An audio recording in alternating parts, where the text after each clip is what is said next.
ইরানের কোনো শক্ত অবস্থান নেই এবং তাদের নেতাদের শুধুমাত্র আলোচনার জন্য বাঁচিয়ে রাখা হয়েছে বলে মন্তব্য করেছেন যুক্তরাষ্ট্রের প্রেসিডেন্ট ডোনাল্ড ট্রাম্প। 10 এপ্রিল সামাজিক যোগাযোগ মাধ্যম ট্রুথ সোশ্যালে তিনি এমন কথা বলেন। ট্রাম্প লিখেছেন, ইরানিরা সম্ভবত বুঝতে পারছে না, শুধুমাত্র কিছুদিনের জন্য হরমুজ অবরুদ্ধ করে রেখে বিশ্ববাসীকে জিম্মি করা ছাড়া তাদের কোনো শক্ত অবস্থান নেই। ইরানি নেতারা শুধুমাত্র আলোচনার জন্যই বেঁচে আছে। এই পোস্টের আগে ট্রাম্প ইরানকে নিয়ে আরেকটি পোস্ট করেন। সেখানে তিনি লিখেছেন, ইরানিরা ভালো যোদ্ধার চেয়ে মিথ্যা মিডিয়া চালানো আর গণযোগাযোগে ভালো।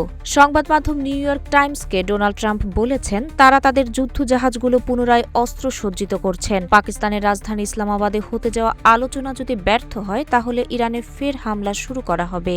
ইসলামাবাদের আলোচনা সফল হবে কিনা এমন প্রশ্নের জবাবে ট্রাম্প বলেছেন, আগামী 24 ঘণ্টায় আমরা দেখব কি হবে। আমাদের রিসেট চলছে। আমরা জাহাজগুলো সবচেয়ে ভালো অস্ত্রে সজ্জিত করছি। এখন পর্যন্ত তৈরি হওয়া সবচেয়ে ভালো অস্ত্র। আমরা আগে যা করেছি এর চেয়েও ভালো।